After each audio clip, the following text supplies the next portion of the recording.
During the 19th century, the right to vote began to extend and widen the opportunities of the electorate. 1980 saw the largest change as women were given the right to vote, but only from the age of 30.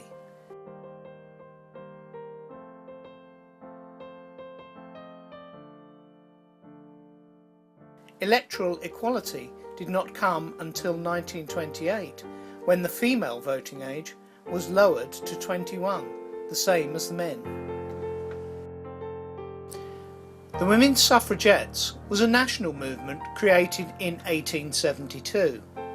As an organisation, they fought tirelessly to get women the vote. They executed violent campaigns that included hunger strikes, bomb attacks, marches and meetings. All were used to press the important issue. The suffragettes were willing to make sacrifices that even resulted in the loss of their own lives because they were so passionate about gaining the vote. One of the most well-known sacrifices is when Emily Davidson threw herself in front of the King's horse at the Epsom Derby in 1913. Because of events like this, Britain has become one of the most democratic and fair countries in the world. Britain has spearheaded political reform, from granting women the right to vote, but also giving everyone the opportunity to vote, regardless of wealth, class and status. Despite this opportunity to vote, the turnout for elections in recent years has been very poor. One of the most concerning aspects of this is the lack of young voters. In this documentary, we will be discovering some of the reasons why young people do not vote, and will outline some alternatives to help young people become engaged in the United Kingdom's political system.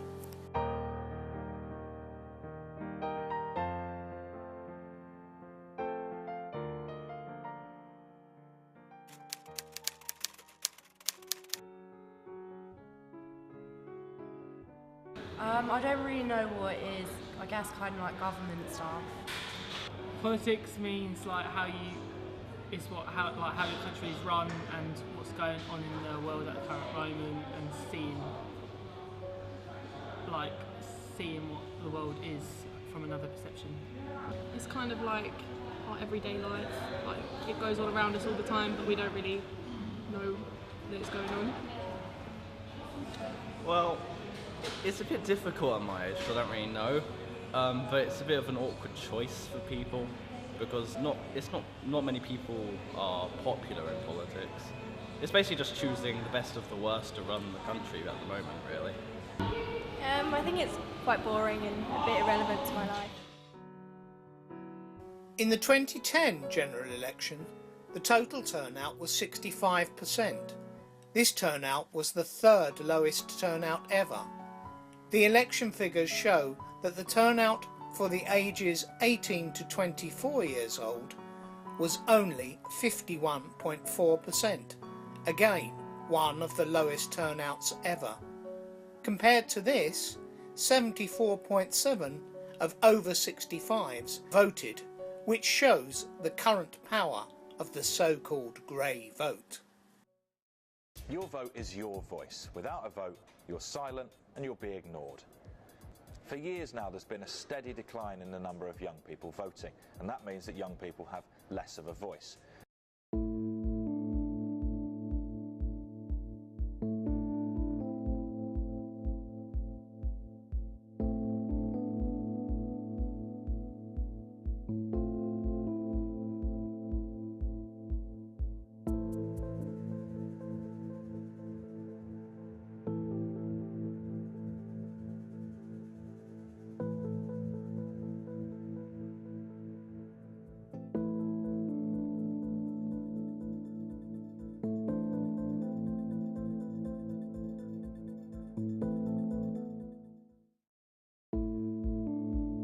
I'm not entirely sure why they're not engaged. It's something that, and to be fair, I wasn't engaged as a 16, 17-year-old in politics. What is there to be engaged about? You know, there's a huge number of things which a 16 and 17-year-old would put, in terms of enjoyment and excitement, they're not going to put politics or policies as something that engages them.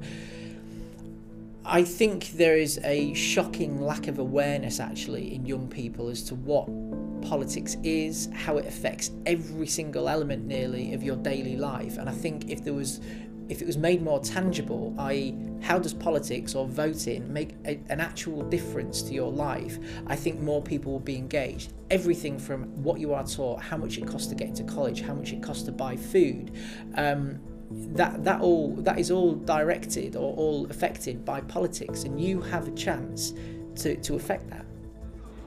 Well, I last went to school back in 2003, and I went to a very good school. There was nothing there that told you about politics. I understand that you have civil lessons at the moment, but there's so much to teach about society. You can't stuff that into a half-an-hour lesson a week. So no, there's not been enough done through the education system at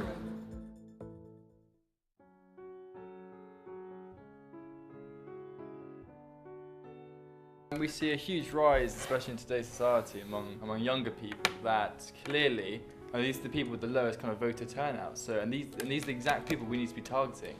And a great statistic was, 4 in 5 people are on some form of social media. So I think it's essential that MPs and other politicians do get on this, so they can find that hidden voter pocket, which is young people. And it would work in 2 ways. It would work in getting young people to vote and more active in politics.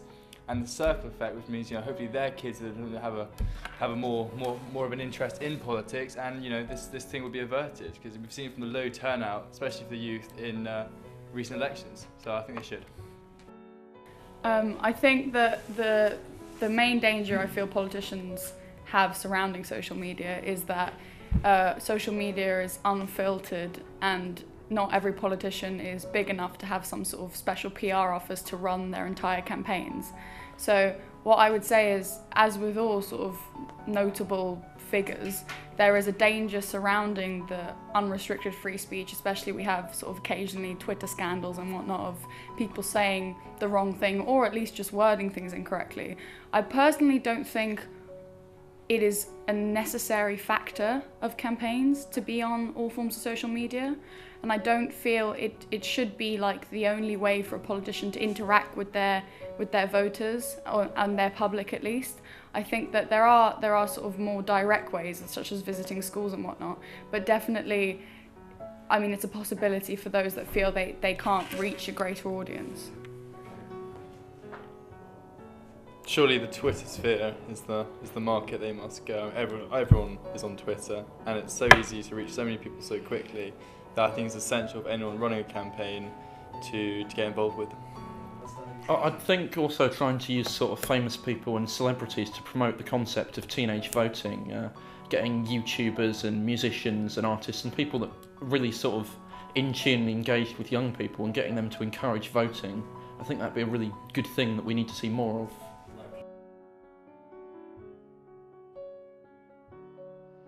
I think that level of engagement is important, particularly at the beginning of your life. I spoke to a number of people here who are deciding which party to support.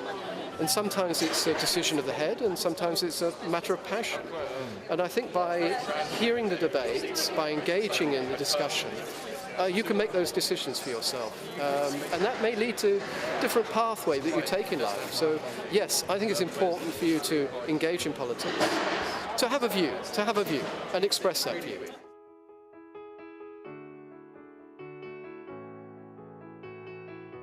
Voting should be online. It's no question, okay? It's crazy that in 2015 we're expecting young people to go and queue up to tick a box on a bit of paper behind a curtain in a village hall. They're digital natives. We've got to take voting to where they are. I commissioned a survey of 18 to 35-year-old Twitter users, and of those that said they are currently unlikely to vote, 75% said they would vote if voting was online. 75% is the introduction of this.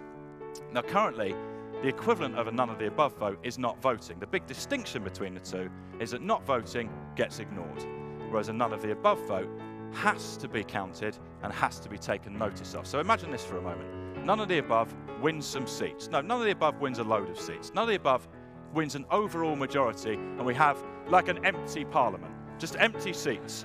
It's glib, but also, wouldn't that be the ultimate expression of dissatisfaction from the electorate? Because time and time again I hear from young people they don't vote because they can't differentiate between the major political parties and they don't know enough about what's going on politically.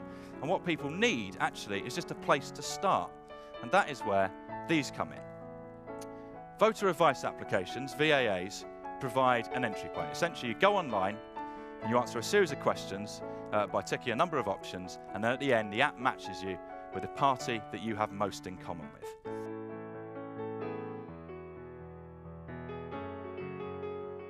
Bridging that gap between young people and Westminster.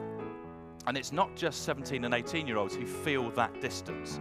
Half of the 18 to 35-year-old Twitter users said they'd be more likely to vote for someone closer to their own age. So we need more Adam Jogies, and if more young people vote, inevitably, I think more Adam Jogies will emerge.